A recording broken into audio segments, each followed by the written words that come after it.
Hello, beautiful creative souls. So I thought that I would step way outside of my comfort zone and try something new for you guys. So I'm going to be making a process video. What I will be making is a sketch journal, and I'm going to make it using these old book covers that I have of damaged books. And we are going to take these and turn them into a case-bound sketchbook, leaving the old cover as it is and just adding a little latch and then putting a sketchbook inside. So in the process video, I'm going to be using A Wrinkle in Time. This one I got from a thrift store, and it's just got some ripped pages and some missing pages and some damage going on in it.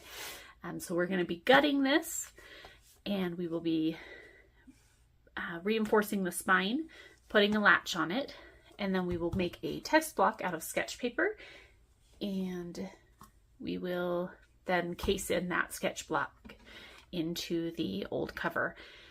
So first, I always like to start with making my text block first, because if I know the size of my text block, then I know how to fit it into the cover perfectly. So first I will always start with my sketch block. So for A Wrinkle in Time, the book that I have, I need my papers to be 8 1/4 by 11 inches. So when it's folded in half, it's 8 1/4 by 5 1/2 is the size of my text block that I need. I always rip about 2 to 3 pages at a time. When I started, I only did one at a time because it can be really tricky to get the papers to rip exactly where you want them when you're doing multiple papers at a time. For my tear ruler, I actually made it because when I started, I didn't have money to buy any tools, and I had this old ruler, so I made my own tear ruler. So I just took an old ruler, took a razor blade, and just gouged it out in random places. And then later down the road, when I started doing multiple papers and realized that my paper would slip every time I tried to tear it, I just added a piece of really light sandpaper on the back of it to help hold that grip so that it doesn't slide everywhere. So this is what I'll be using. So we're going to move all of these papers out of the way here.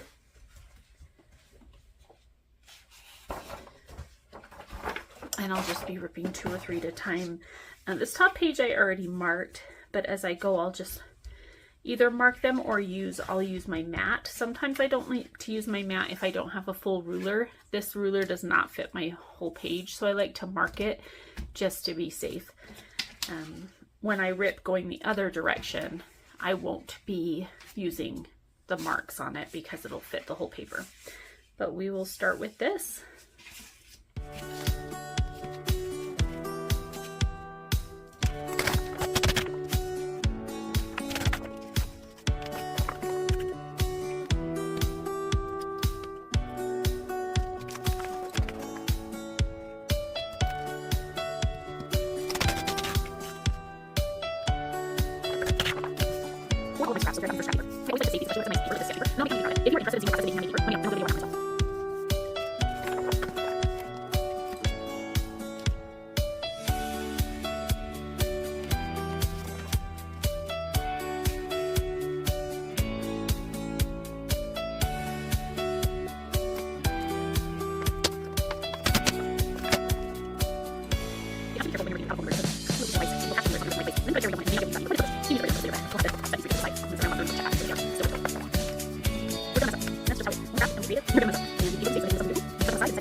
All right, lesson number 1 that I learned with making process videos: make sure my phone is fully charged. So my phone died at some point in the middle of what I was doing, So we have switched for a moment to the text block for a different book while we finish ripping pages, because I lost you there for a moment. We'll switch back to A Wrinkle in Time once we get past this point. So at this point I've ripped the height of this book. So this book is 7 1/4 is the text block height that I need. So I've ripped the height. Now we're going to rip the width, which needs to be double the size of your actual text block.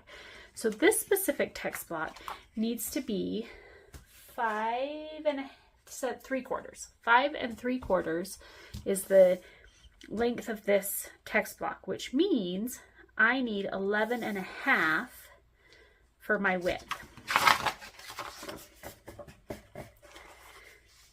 So because I'm doing a torn edge and not a straight edge, so when I do my straight edge journals, I use a utility knife, a craft knife, and a straight ruler to cut everything.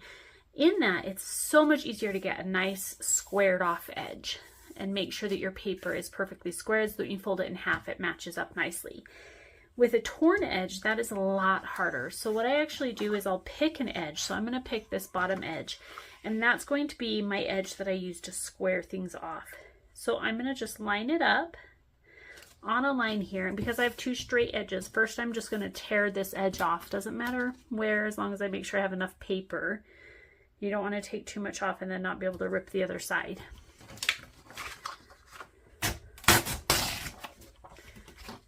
Save my little scrappy. And then I'll use that same edge, because that's the one we're using to square it up, and place it back on there. I'm going to place this at the half point because I like to use full lines when I'm tearing. And because I need 11 1/2, where my camera is, I can't go to the edge. So we're starting at 5 1/2. So I'm going to go to 17 here and rip the other edge. So now we have our paper. So if we were to fold this in half, don't want to crease it too much because I don't know how many pieces of paper are there.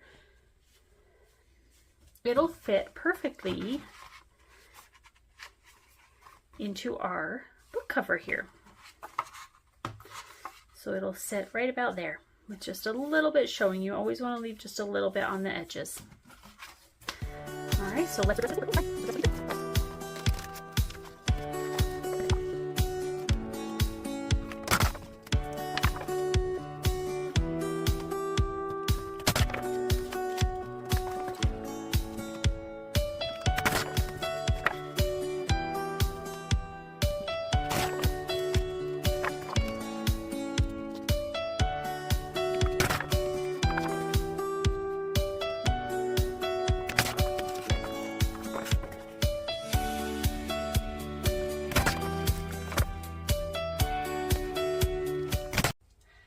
okay, so now we have all of our papers cut to the size that we need. So our next step is going to be to fold them. Before you fold them, you want to determine how many papers you want in a signature. So a signature is a set of papers that is stitched together.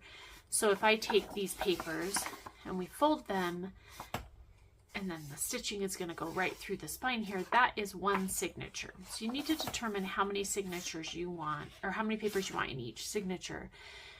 With this type of paper and the thickness of this paper, I think that I'm going to do 3 papers per signature on this one. So we will take 3 papers at a time and fold them in half.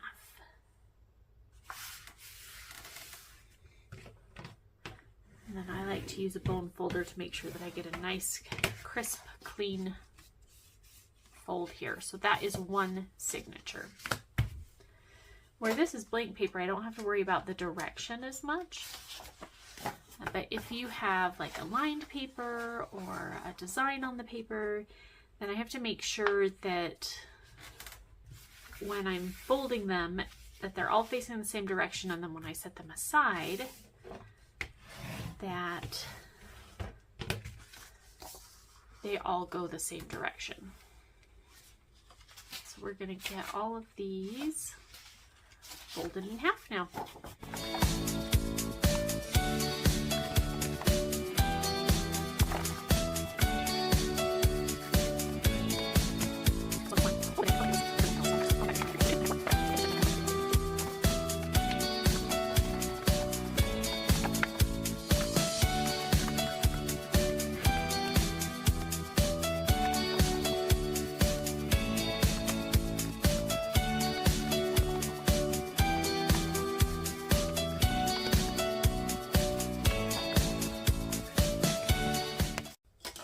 So now we have everything folded. We've got all of our signatures. We've got 13 signatures here. And our next step is going to be to poke the holes for the binding. So I'm going to do a kettle stitch on this one. So for this length, I'm going to do 9 stitches. I like it to be nice and secure, and I don't like the stitches to be too far apart. So when I do my holes, I use these little templates that I have. I have lots of them depending on the different types of bindings, the size of the paper. So I have all of these that have, we've got Coptic stitch, we've got portrait journals, we've got simple to complicated, and all the different lengths in here. So we're going to do a case binding with this. So we're casing it into the book is what that means. And I use a kettle stitch when I do a case binding. I also, this is not necessary, but I love to do this because it keeps my holes in the same place every time. I have made myself a cradle. I believe that's what this is called, out of an old book here. So I will just get my cradle set up here. And why that helps is that for each paper, I just set it in here, push it all the way up to the top, and then put this in here and poke the holes where those are laid out. Now our paper is 8 1/4, but this is for an 8 1/2 inch case binding. So it is, the bottom hole is going to be a little bit closer to the edge than the top hole is, but I'm okay with that.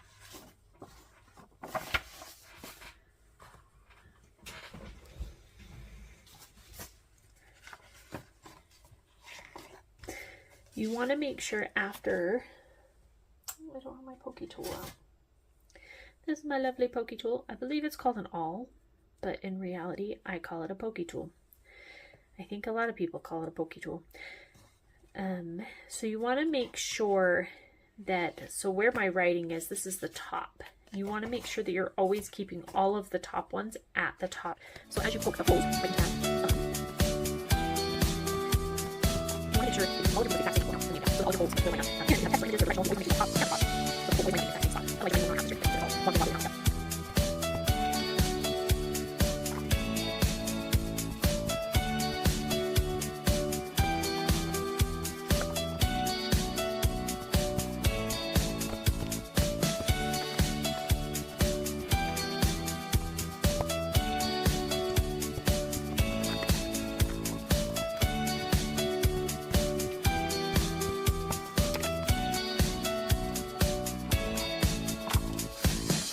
So now we've got all of our holes punched. It's always a good idea after you've punched all of your holes to pull your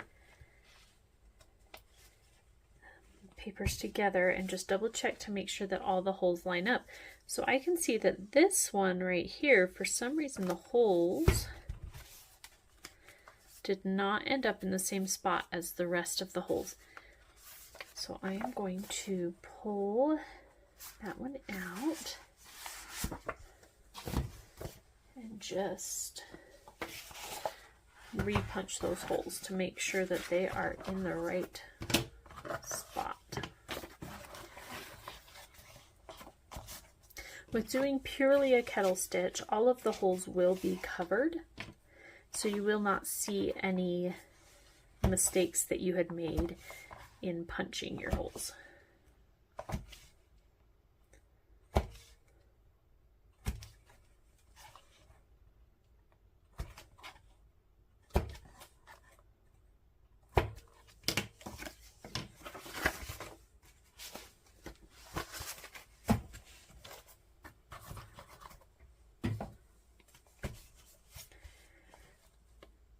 Okay, so now the new holes are where they need to be on that. Okay, so our next step, now that we've got all of our holes punched and they're all aligned, our next step is going to be stitching it. So I like to use a cotton thread. For my kettle stitch case bound books like this, I like to use 1 strand threads. If I do a Coptic stitch, I use a much thicker one that is pre-waxed. This one is not waxed. So for this type of stitching, I do 1 extra length from what I have, from how many signatures I have. So I'm going to need 14 lengths on this.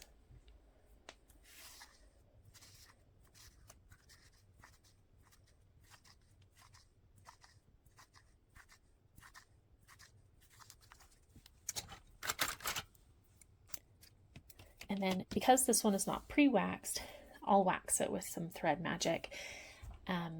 This is not a necessary step, but it does help prevent the thread from tangling a little bit. It's still going to tangle. You're going to get knots. You're going to have to readjust those knots. It just happens. But this will help prevent that a little bit at least.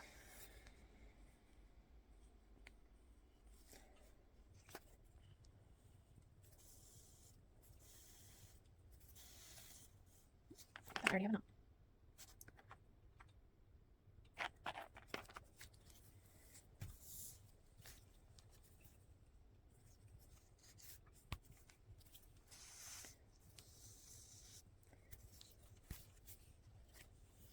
So I like to run my thread through 3 times and then run my hand along it to get any extra off. I feel like that makes sure that I get it on all sides and that it's got enough wax to last me through the whole binding.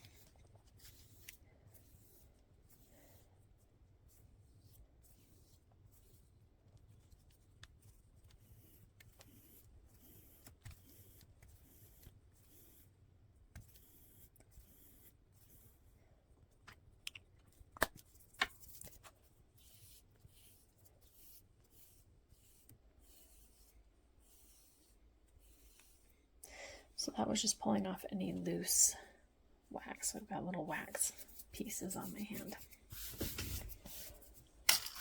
All right, so I like to use a blunted curved needle. It's always better to use a curved needle when you're doing a kettle stitch. It's just easier. If you have a straight needle, it works too. I started with a straight needle for a very long time, and then I invested in these lovely curved needles because it so much easier and faster.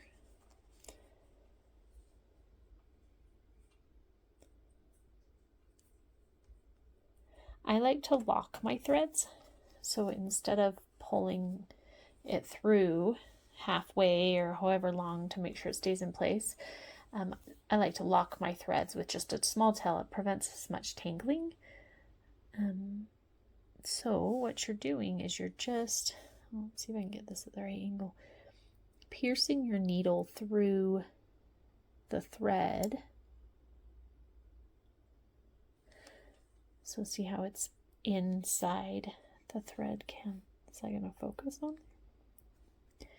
And then you just pull it down. And it locks it in place so it can't go really either direction.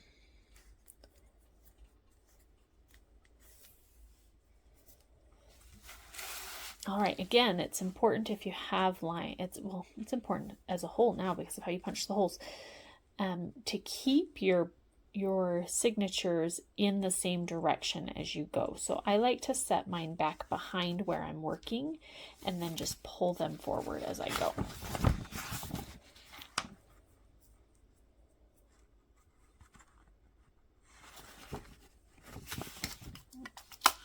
Take out my pins. So because I'm doing a pure kettle stitch, I need something to hold my stitches for the first round.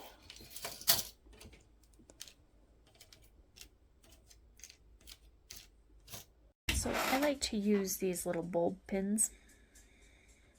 They're easier to get in and out for me, but really you can use anything to hold your thread in place.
So I'm leaving this tiny little loop here, and then I just put a bulb pin in it and then pull it tighter. My tail is a little long, so we're going to just adjust that real quick.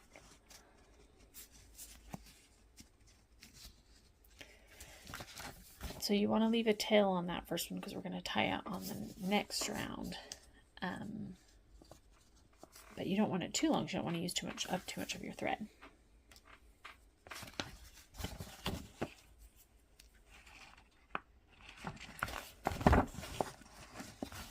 So I'm putting it inside into the center of the signature and then coming out that next hole.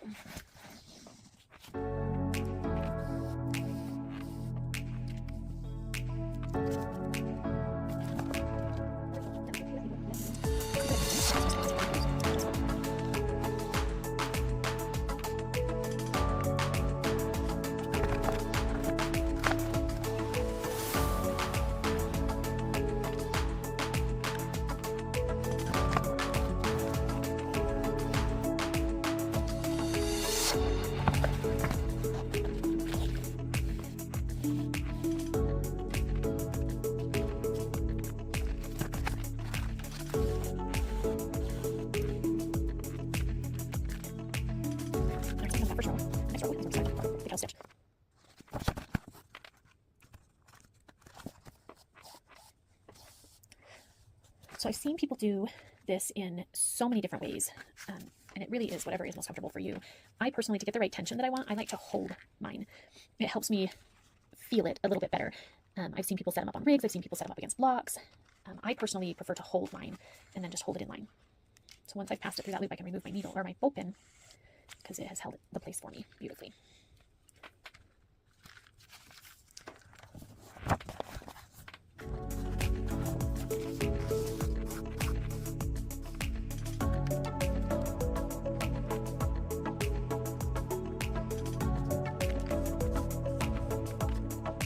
I'm not holding it tight, I'm just cutting it. These are really pretty. This is one I have holding that place, so I'm making sure I'm going to the right hole as well.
To tie a little knot right here so that it holds together nicely. Again, I'm not pulling super tight. That'll tear the paper and make your stitching too tight here, which means that this would pop open and not sit flat. So you don't want to pull it too tight.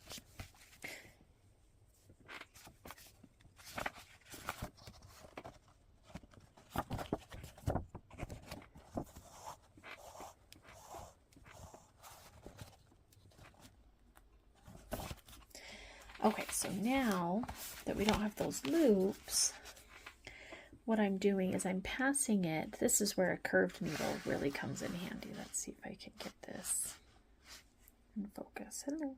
Hi. So I'm passing it between the two signatures here. We're going to try to be left-handed for a second. And grabbing onto the loop that we made on the previous stitch. Now this is a part that I did not understand for a long time. No matter how many videos I watched, I did not grasp how they were locking this in place. This string coming out the top hole needs to go behind your needle on the, depending on which direction you're going. So I'm going left to right. So the thread has to be behind the needle on the right hand side, the one that's coming out of your top hole. And that is going to cause it to wrap around itself and lock itself in place.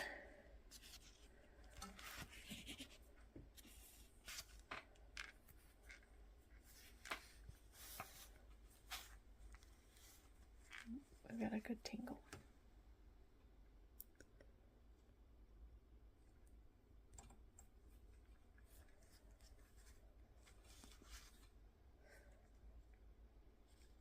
When you get a tangle, I suggest pulling the loop first before pulling the two strings apart, and make sure that that is a little bit more loose when you tug on it, so you're not tightening that knot. Okay, so now, because we wrapped it around there, now that we've got a smaller loop, we can see that the string is inside of this loop. So when you make sure that you're nice and lined up when you pull it tight, it's pulling on itself and it locks it in there.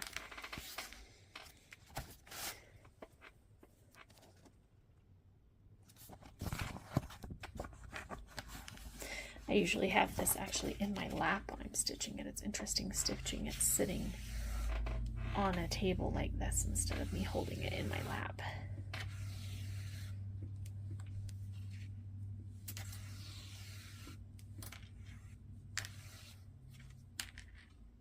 When you tug on it too, you always want to make sure that you're pulling the direction that you're sewing. So right now I'm sewing from the right hand side over to the left hand side, so I want to tug it to the left. If I tug it this direction, it's just going to rip. So you want to tug the direction that you're sewing.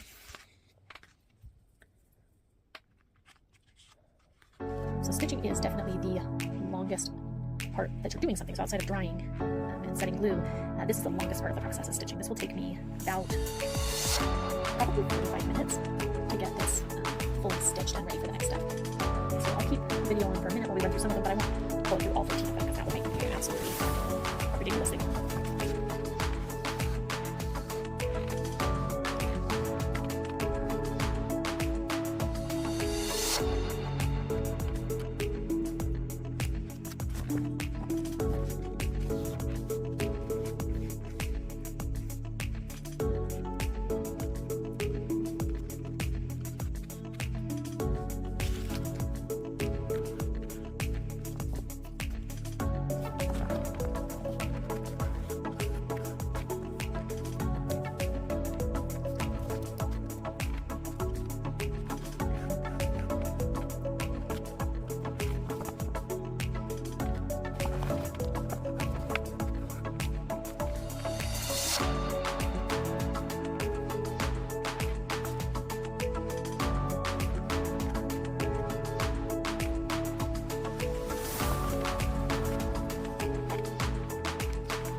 Okay, so at the end I always do an extra little knot just to make sure that it's nice and secure.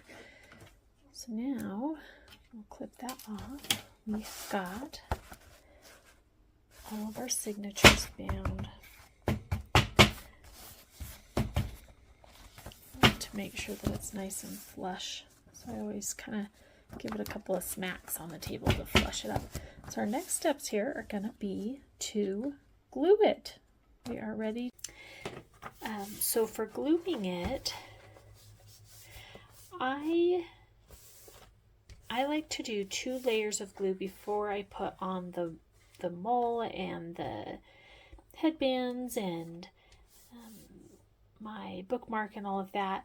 I like to do 2 layers of glue first just to make sure that I hold it together. So again, because I didn't have money in the beginning to buy actual tools, I found what I could. So I actually have 2 picture frame backs. They're just nice stiff picture frame backs. And then I put some packing tape on the edges here to prevent the pages from gluing to the actual paper. So what we'll do is we will put this, line it up right on the edge. Make sure that all of your strings are out so that they can be glued on there. And we are going to line that up right on the edge.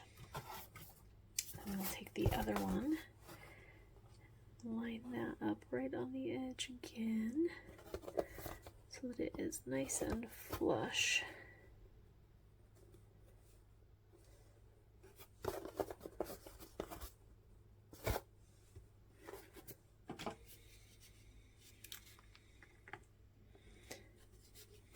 We've got these clamps came out of the toolbox in my garage. I have no idea where they came from. They're pretty old. That is not sitting flat. You want to make sure that it's nice and flush when you put it in here so that it glues perfectly straight. You want a square spine.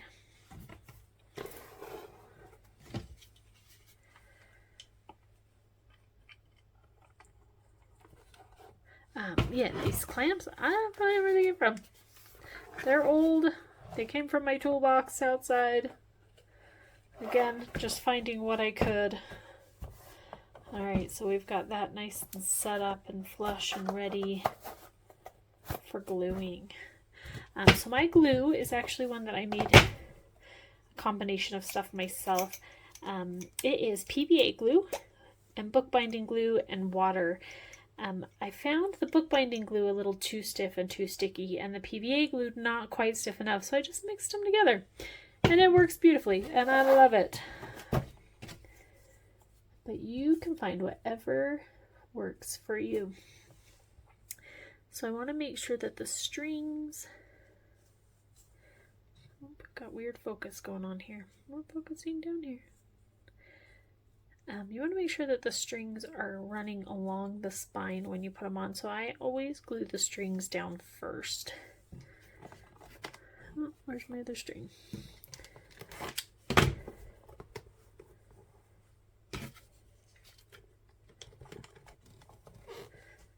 That is actually a bit long, so I'm just going to trim that.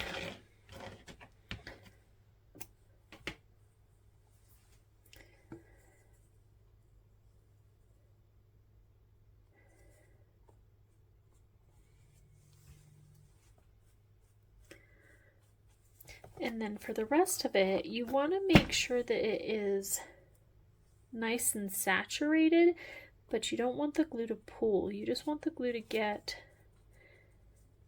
down in the cracks there, not deep, just right in the cracks, because that's what's going to hold your book together.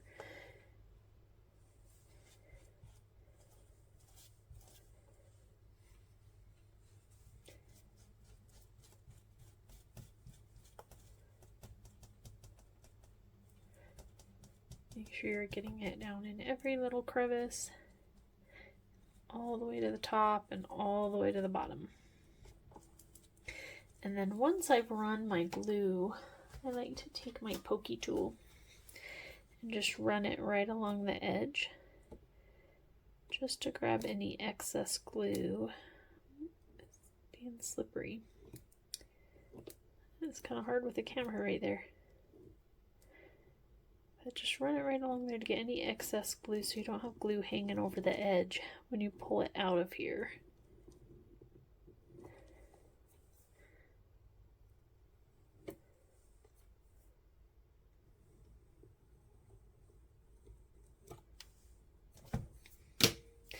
Alright, and then I'll put a clamp right in the center.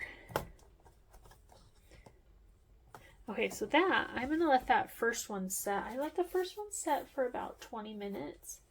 And then the second one I let set for about an hour before I move on to the next step.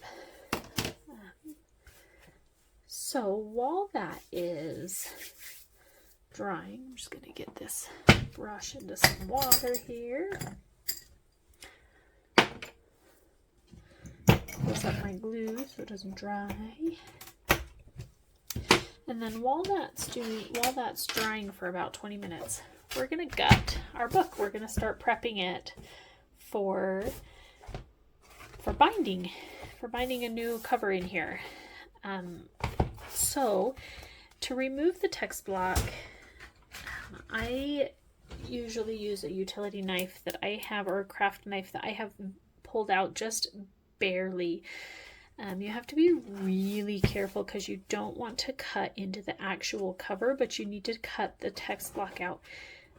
So right here, you can see where we're going to cut, but you don't want to cut the cover.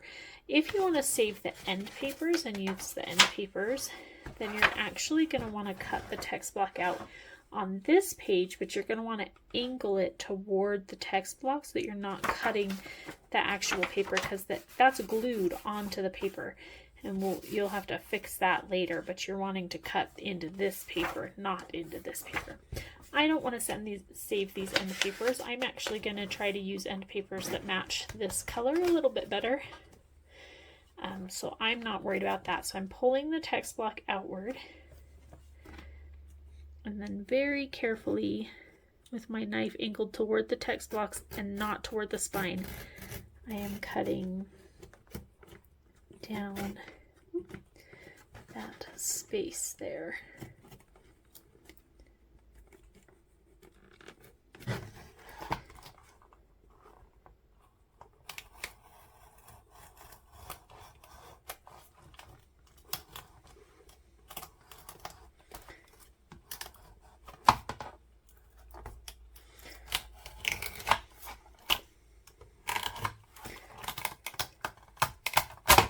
If you're trying to recover an old book that has a broken cover too, this is how you would want to remove that, so that you can keep the text block in good condition as much as possible. With this one, I'm not worried because it's destroyed, so I don't need to keep this text block looking nice. I'm going to rip it apart even more and use it in other places, like in my junk journals.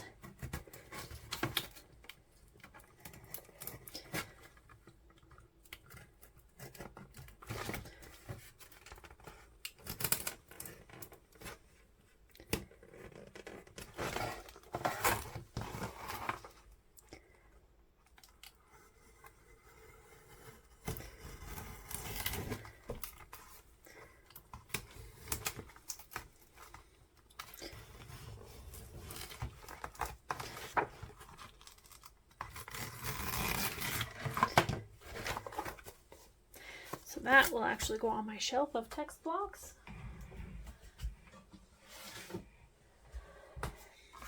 And now we have got an empty cover. Just double check, make sure I didn't hurt the spine anywhere. Okay, and this spine is actually really strong, so I don't even think that I need to reinforce that spine. The cover is in really great condition here. It's got a little bit of wear and tear down here, but I actually like that look. I might even ink it and emphasize it. Okay, so I am going to very carefully, without pushing the book down too hard because I don't want to break the spine, I'm going to remove this little bit of extra. Be very careful not to hit the spine itself.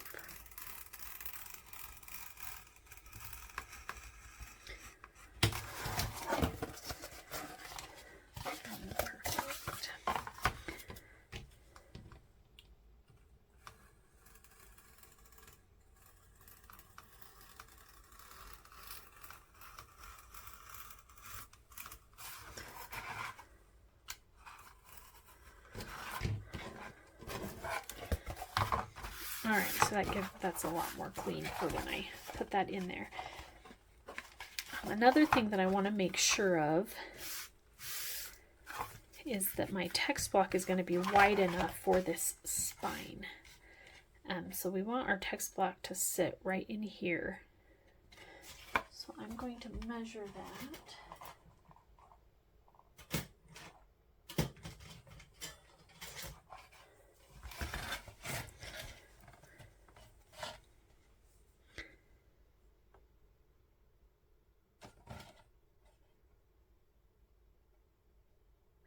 So I want my text block, I want to make sure that my text block is 2 centimeters. So I'm going to pull this back over here and just double check. So it is smaller than that. So we may need to add a couple of signatures, but we're going to see, or round the spine. We might round the spine instead since it's almost rounded anyways. I'm just reinforcing that curl in the spine.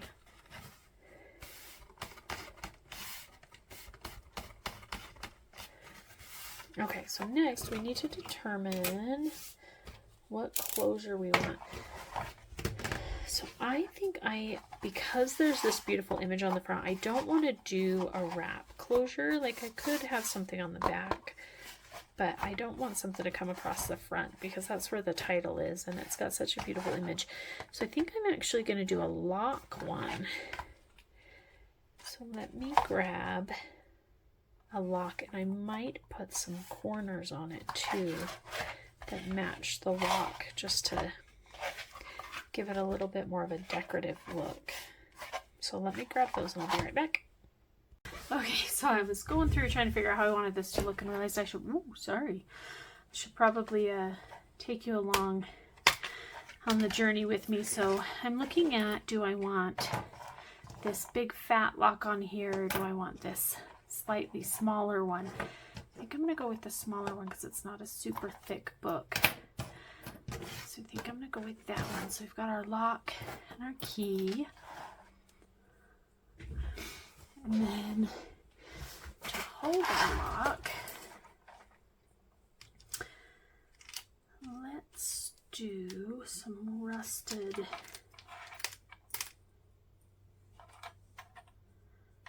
and I rusted these myself using rubbing alcohol, I believe, a long time ago. I don't even remember what process I used. I know there's several different processes to rust metal pieces. Okay, so we want those. I've got my little brads to hold those.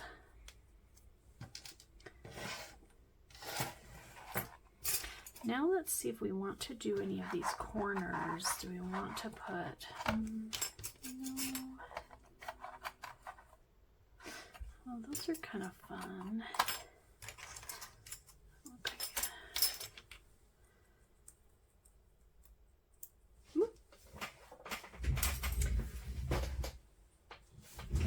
All right, let's see. Oh, I like those little guys. I need to open them up a little bit more to get them on there. I really like that one.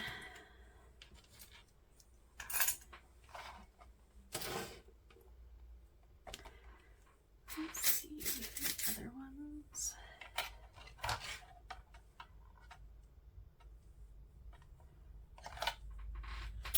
Battery full.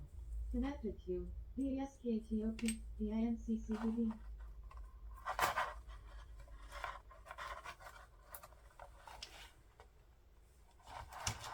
I think I like these ones. So let's see if we can have 4 of them still.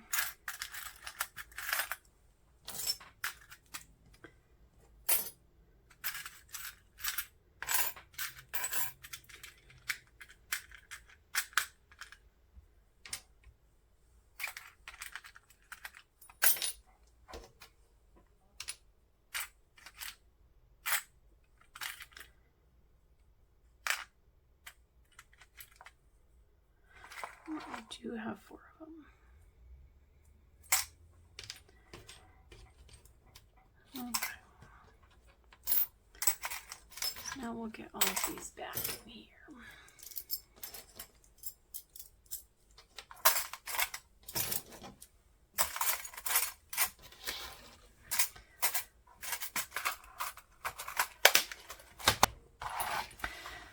So we can start marking where we want these to go. Pencil. I'm going to do it this way though because I already have them.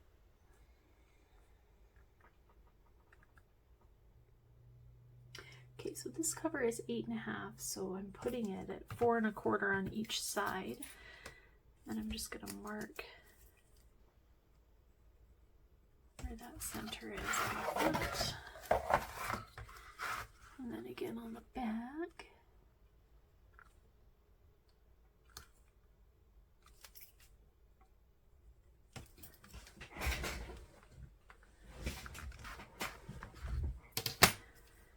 Okay, then I'm going to take my lovely little pokey tool, lay this on where I want it to go. So I want it to hang off just a bit. Make sure that we're centered. And then poke that hole just to mark it.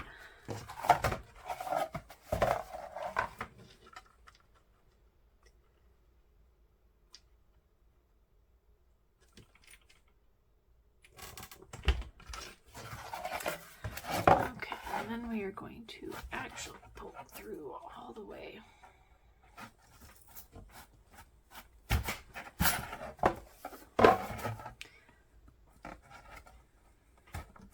I could also punch that with a little small hole punch, but because we're going to be covering it up, I'm not too worried about it looking super nice on the inside there.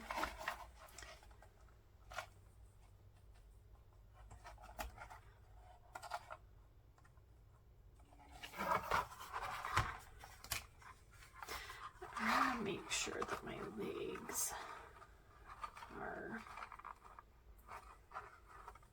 going the right direction here.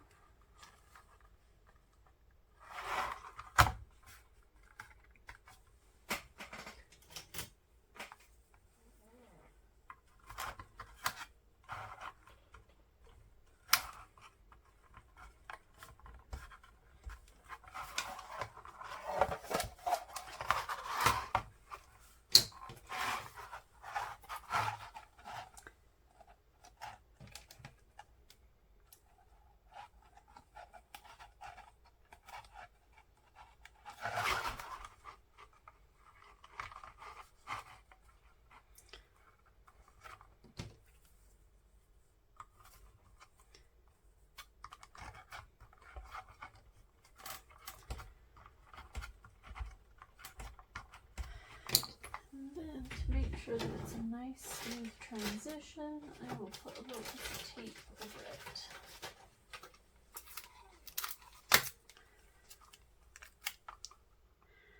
You don't want it poking out and stabbing through our end papers because I think my end papers are going to be a little thin. I've got some really pretty decorative end papers.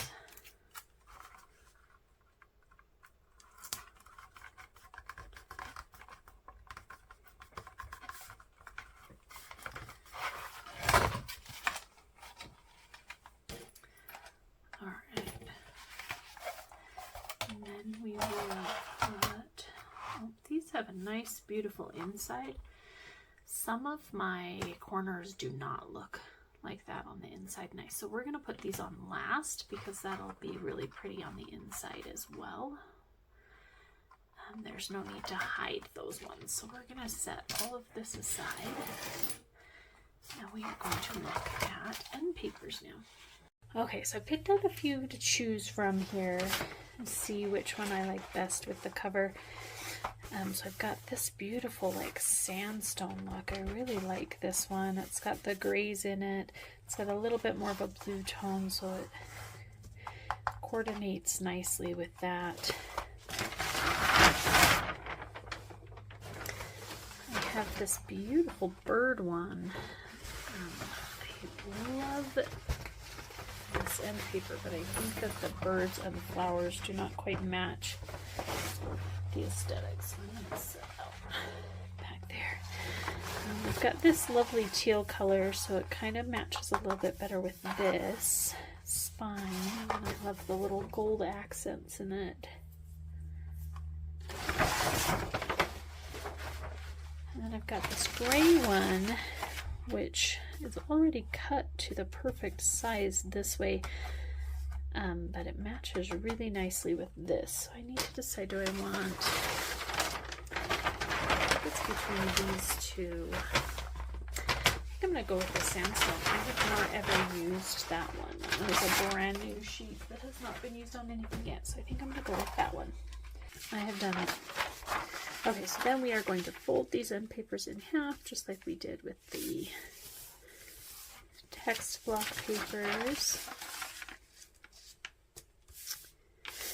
And my one with the straight edge, so I've got one that has a torn edge and one that has a straight edge. The straight edge, I just folded those backwards. I want the color to be on the inside. So I want my straight edge to be against the book. Where did I set you? Right there.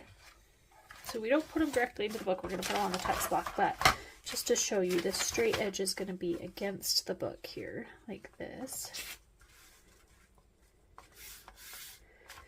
And then this will be loose, attached to your text block. It'll be attached over on the edge there. Okay, so now it's been long enough where this is still just slightly tacky, which is what we want, so it's not fully dry. We're going to pull it out and put the end papers on. And we're going to put our mole on and our ends. So let me grab all the stuff to do that, and I will be right back. Okay, so I make my own headbands, and I just use a ribbon and some cording. So this is just not super thick cording here, so we just need a piece of the headband.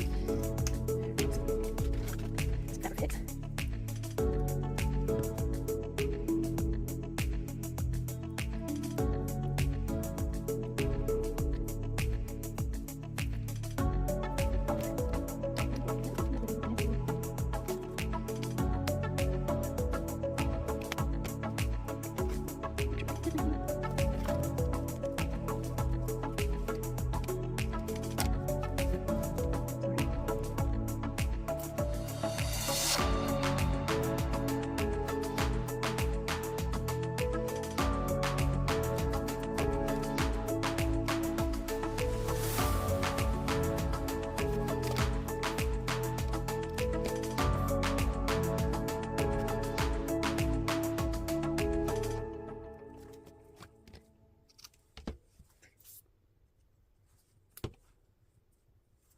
This is just Fabrifix, by the way. I really do not like the Fabrifix bottles, so I put it in my own bottle.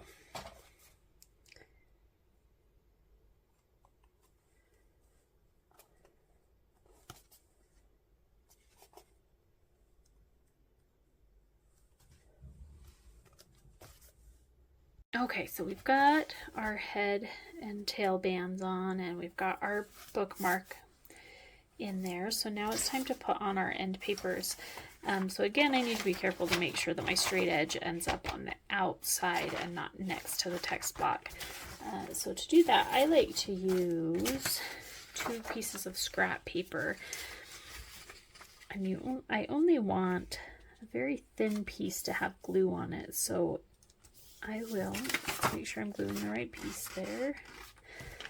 I am not. See? Gotta be careful. Flip it over. Okay. I'm gonna line it up there, and then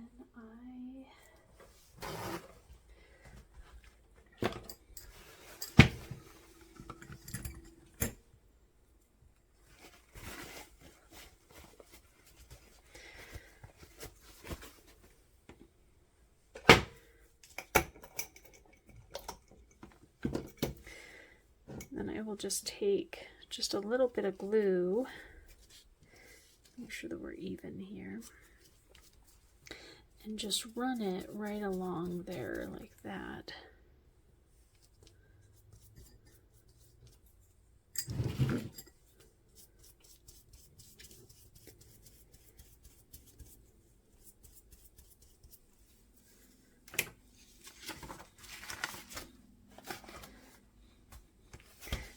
take my text block and we want to line it up perfectly with the edge of the text block here.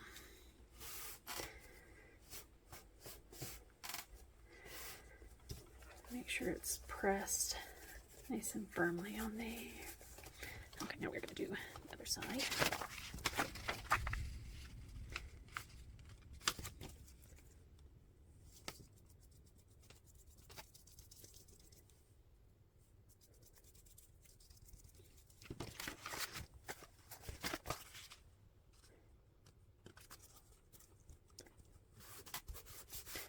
All right, our end paper's attached and ready. Oh, so pretty. I love that coloring. Okay. All right, now we need the mole.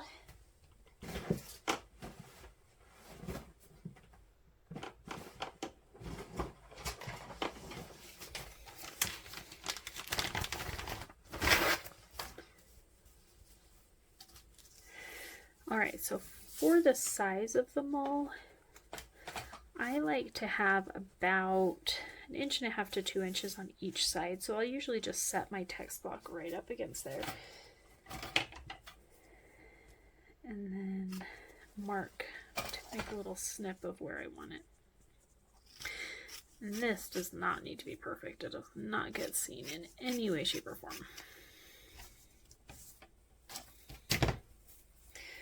Okay, and lengthwise, I want it to be just barely shorter than the text block itself.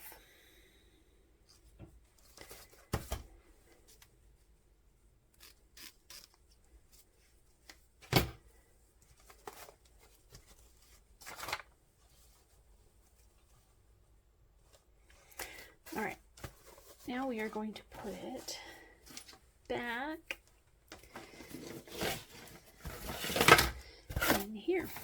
So we can put that second layer of glue on, which is going to hold the mole in place as well as all those things that we just added.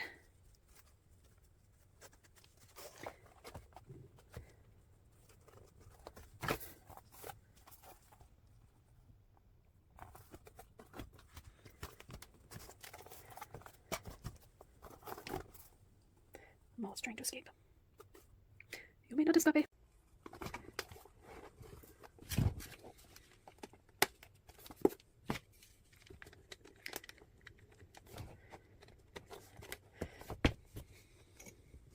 And the glue is the same process as before as far as.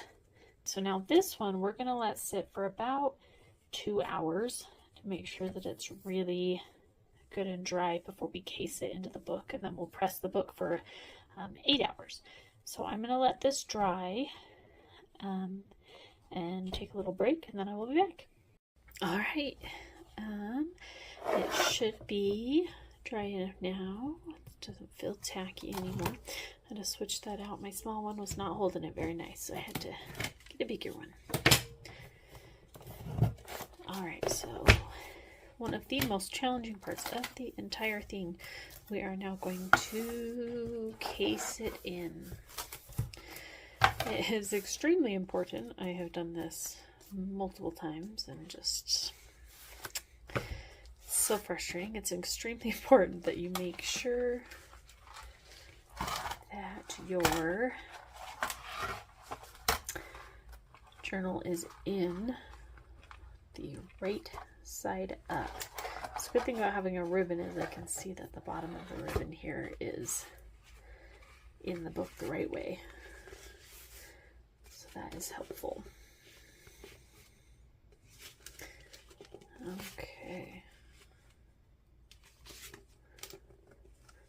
And then I always dry fit it first, pushing it back and in nicely so that I can see where I'm going to be lining it up when I case it in. So I have a very small edge on this side when I case it in, which is just fine. Especially with the ripped pages, I think the small edge there looks nicely. All right, so let's get that glued in. So for this we need a few things. I've got my scrap papers here. They're stuck together, and that's fine. And then we also need a barrier. I like to use this packaging. It's from packaging, but it's kind of like a thick acetate. And it's going to be a moisture barrier to keep the part that we're gluing away from the rest of the text block.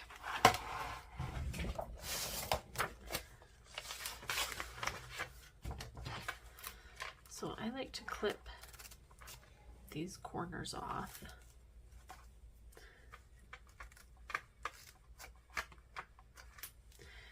Just so that I know that they're not going to poke out.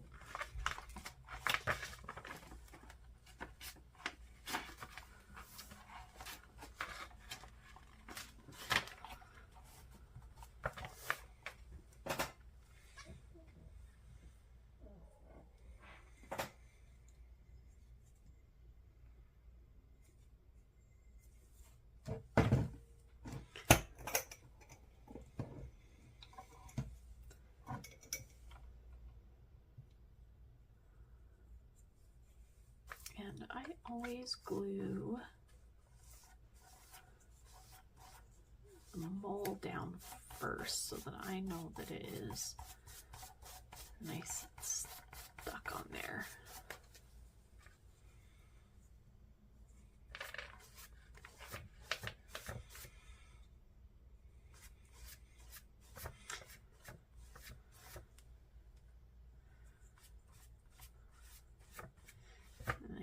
Glue everywhere. You don't want it to be thick, but you want to make sure that it is covering everything. No dry spots, because you want every single spot to stick.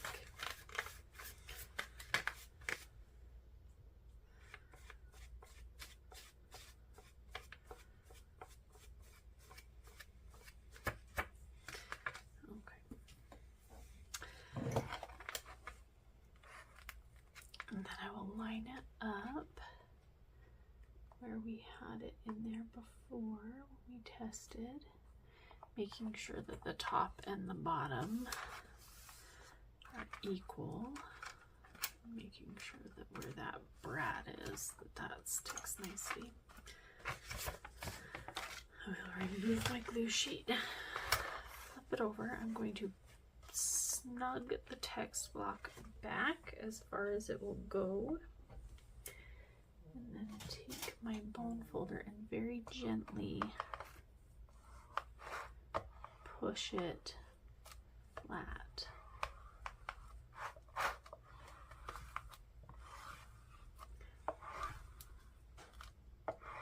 And then once I get to the edge of the board, I'm just going to run the edge of my bone folder right along that lip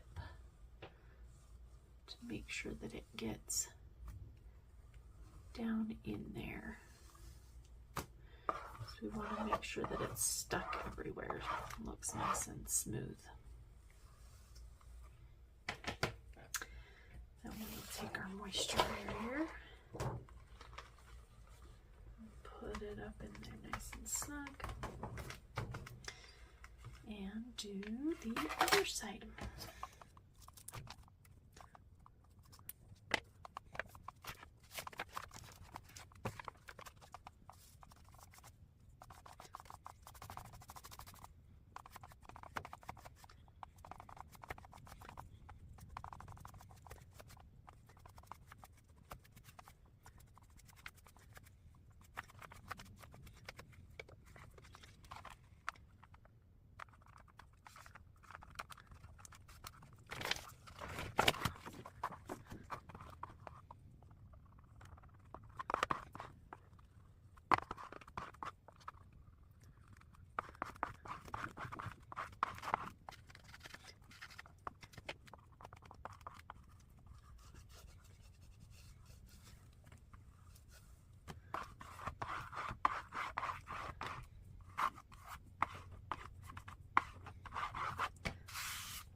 So when I'm just doing one book, I just use my single press. If I'm doing more than one, I do have a book, handmade book press that I made. But since we're just doing one, we're gonna close the glue so we don't spill it all over our beautiful book.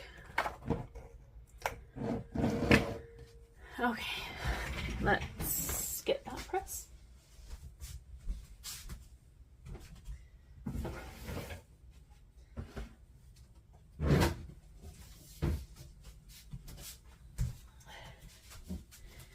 And both of my presses again are handmade. This was cut from a piece of wood that was left over from a chest that I made my children to put their stuffed animals in. Oh, we are actually gonna have to, because of that lock, put one of these on it. So this is just a piece of packaging, squishy foam. It allows for it to still be pressed flat, but allows room for that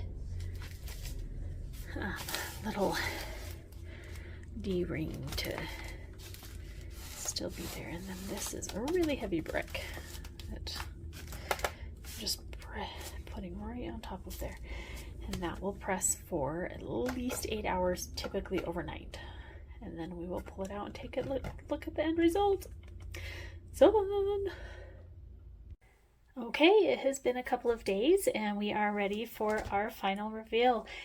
I did add the metal corners off of camera because it's hammering and it is super loud. So I didn't think you wanted to just listen to me hammer these on. But we'll talk about it when I open it, how you do that. So here is our final product.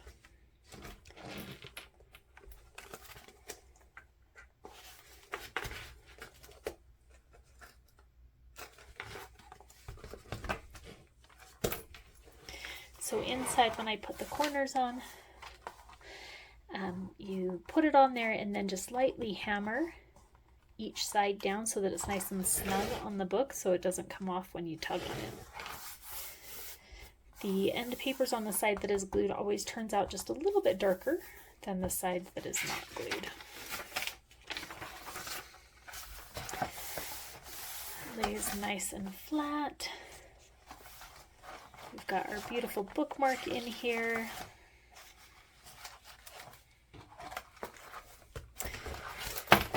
Overall, I am super happy with the way it turned out. This process video is definitely a learning experience. I do know that as I continue to make these, that they will get better, at least I hope. There was a lot of bumps in the road on this, and the final product, once it's edited, which I still have to figure out, hopefully turns out beautiful and that you all love it. I will be making another process video of some Halloween and fall related spiral bound notebooks, and that video will come with a giveaway as well, so keep an eye out for that. As always, continue to be your beautiful, imperfect, authentic selves and go unleash some creativity. Do something that sparks joy and expresses your soul. I hope to see you in the next video. Bye everyone. Have a lovely day.